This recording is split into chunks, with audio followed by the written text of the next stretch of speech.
dulu, tapi karena waktunya singkat sekali, jadi tentu tidak bisa kita membahas secara komprehensif. Ini menurut videonya lucu dan menarik gitu ya. Tepuk tangan dulu buat kita semua. Dan saya ingin menutup beberapa sesi ya, karena tadi terakhir kita membahas anti korupsi ya teman-teman. Tadi juga dibahas korupsi waktu itu, waduh saya juga mau korupsi waktu jadi mikir-mikir ini ya. Oke, oke. Eh, Baik, saya akan lanjutkan sedikit ya untuk menutup sesi kita. Sedikit saja teman-teman. Sampai di sini ada pertanyaan mungkin teman-teman sebelum kita lanjutkan sedikit ya. Ini tadi ya kebetulan korupsi, mungkin saya lanjut. Nah, sekali lagi untuk karena tadi pembahasannya korupsi ya, harapan saya kita benar-benar mewujudkan Indonesia yang berintegritas. Jadi dimulai dari mana? Dimulai dari orang-orangnya dulu, gitu ya. Kemudian nanti organisasinya sehingga orang Indonesia itu di hadapan dunia itu bukan lagi seperti yang sekarang ya. Sekarang tuh stigmanya apa orang Indonesia? Yang positif banyak ya. Orangnya ramah, sopan ya, baik hati gitu ya dan seterusnya. Tapi ada juga stigma negatif terkait birokrasi kita. Apa? Birokrasi kita dianggap masih belum efisien, belum efektif dan masih ada banyak kasus korupsi. Walaupun indeks persepsi korupsi kita semakin tahun itu semakin meningkat dengan seiring semakin bagusnya pelayanan publik kita. Nah, harapan saya di tangan teman-teman semoga nanti Indonesia kita benar-benar dipandang sebagai negara yang penuh integritas gitu ya. Itu yang disebut dengan stereotip. Coba kalau saya sebut orang Jepang dalam pikiran jenengan apa? Disiplin. Nah, kalau kita bicara orang Jepang itu kita bicara disiplin. Nah, itu disebut dengan apa ya? Persepsi yang dibangun orang Jepang kepada dunia luar. Dan itu benar, memang orang Jepang itu disiplin. Apalagi teman-teman? Keras. Jujur. Jujur, di Jepang tuh jujur. Jenengan kalau teman-teman yang pernah kuliah di Jepang ya, di Tokyo University atau di Kyoto dan lain sebagainya, ketika jenengan dompetnya ketinggalan misalnya 99% itu nggak akan hilang ya, tetap ada ya namanya kejahatan itu pasti ada. Tapi 99% nanti dompet Anda itu akan kembali gitu ya. Di sana bahwa memang kejujuran itu luar biasa. Kemudian disiplin, kemandirian. Nah, itu sebuah persepsi yang dibangun ya, bagaimana membentuk karakter orang Jepang sehingga ketika kita menyebut orang Jepang sudah pikiran kita seperti itu. Makanya dia punya metode Kaizen ya. Kaizen itu filosofinya gimana teman-teman? Jadi apapun tuh kalau kita lakukan secara berulang-ulang maka itu akan membentuk karakter kita. Makanya orang Jepang itu misalnya 5 menit itu sekolah dia belajar menunduk hormat setiap hari 5 menit nggak usah lama-lama 5 menit atau 1 menit setiap hari sampai nanti akan terbentuk karakter itu. Nah, itulah yang disebut dengan kedisiplinan ya. Orang-orang Jepang itu sangat disiplin, literasinya luar biasa dan lain sebagainya. Semoga ke depan kita bisa seperti itu ya, teman-teman. Nah, ini masa depan kita. Sekali lagi teman-teman adalah tunas integritas ya. Dan mungkin ini yang belum tadi saya sampaikan. Nah, ini penyebab korupsi tadi kaitannya dengan sistem itu ya. Bagaimanapun juga kita bukan malaikat ya. Jadi butuh sebuah sistem, butuh sebuah pengendalian ya. Kemudian harapannya nanti dari situ akan muncul manusia yang berintegritas. Kemudian dari sisi perilaku ya, tentu kita kembali bicara akhlak ya. Sekarang yang didengungkan oleh Kemenpan RB adalah berakhlak ya. Jadi kita sebagai selain dari Smart ASN, kita juga sebagai PNS yang berakhlak, ada akronimnya gitu ya. Harapannya nanti dari tunas integritas ini akan lahir sebuah mindset baru tentang negara kita gitu. Tentu harus dibangun dari kultur, dimulai dari apa ya, tentu dari keluarga. Itu yang paling terkecil itu adalah dari keluarga kita masing-masing yang harus kemudian kita tanamkan. Nah, kemudian tadi kita sudah diskusi ya. Nah, untuk menyimpulkan mungkin kaitannya dengan akuntabilitas etika gitu ya, bahwa di sini ada namanya modalitas ya, dimensi etika publik. Bahwa konteks dalam kita memberikan pelayanan publik itu ada aspek modalitas. Modalitasnya apa? Berupa akuntabilitas itu tadi. Akuntabilitas, transparansi, kemudian netralitas itu menjadi modalitas kita sebagai seorang SN. Kemudian tindakan kita seperti apa? Tindakan kita tuh harus berintegritas. Berintegritas itu artinya apa? Konsisten, selalu berkomitmen mutu, dan integritas itu lawan katanya adalah korumper. Korumper itu korupsi ya. Korumper itu lawan katanya integritas. Jadi orang yang berintegritas otomatis semakin tinggi nilai integritasnya, maka semakin rendah pula nilai korupsinya. Karena korumper itu busuk ya, artinya tidak suci, tidak murni, lawannya adalah integrer. Integrer itu suci, murni. Suci, murni itu apa? Antara perkataan dan perbuatannya satu. Murni, satu, sejalan gitu. Kita perkataannya dilihat dari mana? Dari sumpah. Nanti panjenengan akan disumpah ya. Sebagai seorang PNS akan disumpah akan setia kepada Pancasila dan lain sebagainya. Nanti ada fakta integritas. Nah, itu merupakan ucapan komitmen panjenengan sehingga nanti kita lihat apakah ucapan kita, saya dan panjenengan itu sesuai. Kalau sesuai dengan tindakannya berarti kita punya integritas. Nah, tindakan ini menjadi penting. Nah, dalam konteks modalitas dan tindakan itu harus melalui yang namanya etika publik ya. Kita ada kode etik. Nah, etika ini dari mana kita dapatnya? Etika ini kan bicara tentang nilai baik dan buruk ya. Bicara nilai dan baik buruk itu tidak ujuk-ujuk kita dapatkan mulai dari kita menjadi PNS, tapi bentukan ya. Bentukan dari orang tua kita, bentukan dari guru-guru kita gitu ya. Bentukan dari lingkungan pendidikan dan lain sebagainya yang membentuk karakter kita hari ini. Sehingga kembali ke awal yang saya sampaikan bahwa tidak lagi kita menanyakan apakah aneka ada di dadaku, tapi yang harus kita tanyakan adalah seberapa kuat aneka di dadaku. Seberapa kuat. Nah, seberapa kuat itu tentu seorang nahkoda ya, seorang nahkoda itu tidak akan dikatakan hebat sebelum dia berhasil melewati yang namanya gelombang. Nah, tadi kalau contoh ini kaitannya dengan aneka semua ya, tidak hanya korupsi. Jadi contoh yang video yang terakhir karena kebetulan terakhir biar kita mengingat. Jadi godaan itu macam-macam teman-teman. Godaannya duit. Kadang-kadang kalau laki-laki itu kuat ya, nggak dikasih duit. Tapi kalau godaannya sudah nanti jadikan calon mantuku. Tapi kalau itu konteksnya bagus ya, karena dia itu berintegritas, akhirnya dijadikan mantu. Tapi yang terjadi kasus banyak itu kadang-kadang dikasih ya dalam bentuk uang tidak masih sanggup, tapi ketika diberi dalam bentuk wanita gitu wah nggak kuat. Atau wanita dikasih uang nggak sanggup, tapi dikasih diskon tas branded, waduh nggak sanggup dia udah nggak sanggup lihat diskon kalau ibu-ibu gitu ya. Jadi itu merupakan hambatan kita. Kemudian banyak lagi hal-hal yang mungkin menjadi ujian ya bagi kita. Sekarang kita baru mulai. Saya katakan dari awal tadi bahwa panjenengan adalah bibit-bibit unggul. Tapi pertanyaannya apakah bibit yang unggul itu pasti akan menghasilkan buah yang unggul juga? Pertanyaan saya. Jawabannya tidak ya. Jawabannya bibit yang unggul itu belum tentu bisa menghasilkan buah yang unggul. Karena apa? Dari proses input itu ada proses untuk menuju ke buah. Nah, yang paling penting jenengan pertama sudah punya modal yang penting. Modalnya adalah bibit yang unggul. Jenengan sudah melalui proses seleksi cat yang itu ketat, hasilnya bisa dipertanggungjawabkan.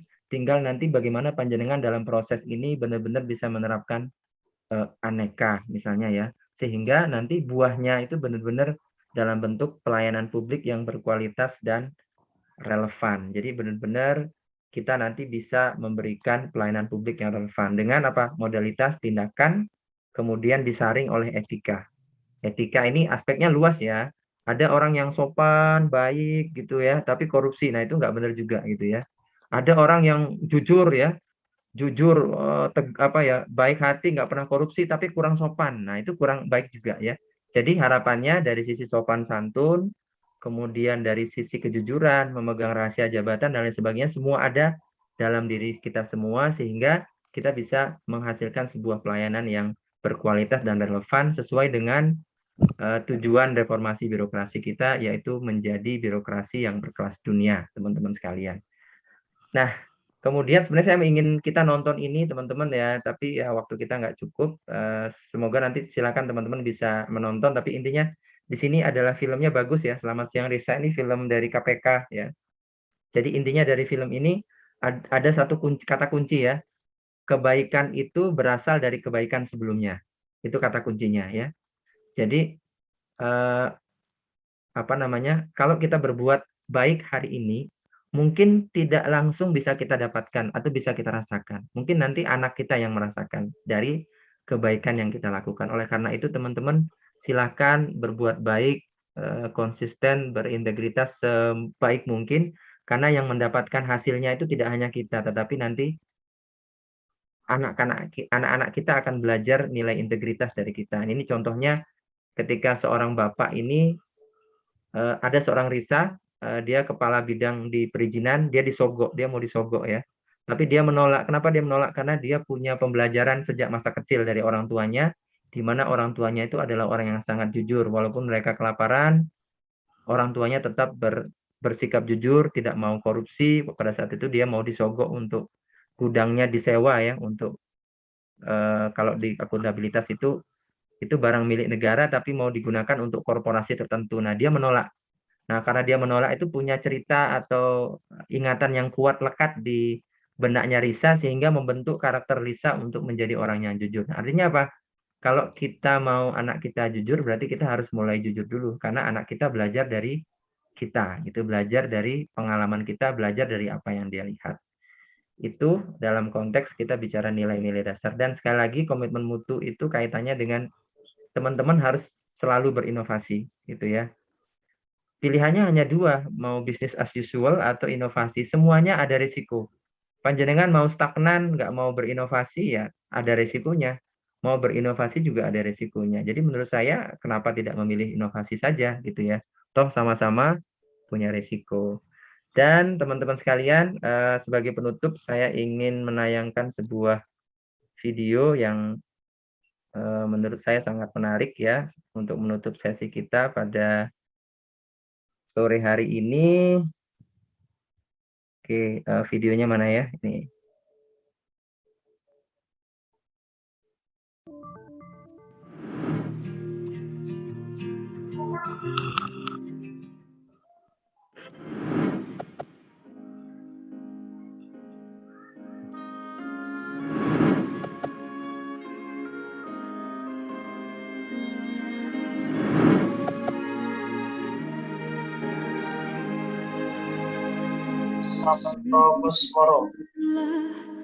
Bendera negeriku, berkibarlah engkau di dadaku, tunjukkanlah kepada dunia semangatmu yang panas membara. Aku ingin jiwa raga ini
Ini belum keluar, Bapak. Nggak ada suaranya ya, Pak.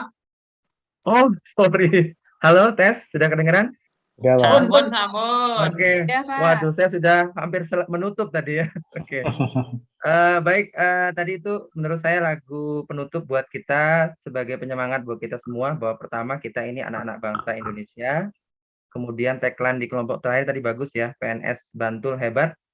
Jadi harapan saya silahkan teman-teman tunjukkan kepada dunia, tunjukkan kepada semuanya, kepada masyarakat bahwa panjenengan memang pertama bibit-bibit terbaik gitu ya. Tidak hanya bibit tetapi nanti bisa menghasilkan sebuah buah yang baik. Buah yang baik bentuknya apa? Memberikan pelayanan dengan maksimal, selalu memberikan inovasi. Karena apa? Karena apa yang kita lakukan ini demi bangsa dan negara. Oke, itu yang bisa saya sampaikan teman-teman sekalian. Kurang dan lebihnya mohon maaf. Mungkin sebelum saya tutup ada yang mau disampaikan teman-teman? Cukup ya? Selamat coaching ya. Semoga semuanya berjalan lancar. Indonesia hebat, PNS Bantul hebat gitu ya. Gimana tangannya gini ya? PNS Bantul Hebat. Oke, sekali lagi. PNS Bantul Hebat. hebat. Demikian dari saya. Kurang dan lebihnya mohon maaf. Mohon dimaafkan yang selebar-lebarnya ya. Demikian. Wassalamualaikum warahmatullahi wabarakatuh. Waalaikumsalam warahmatullahi wabarakatuh. Terima kasih, Pak. Terima kasih. Saya pamit ya. Sampai ketemu lagi. Oke. See you on the top ya. Oke, Bapak.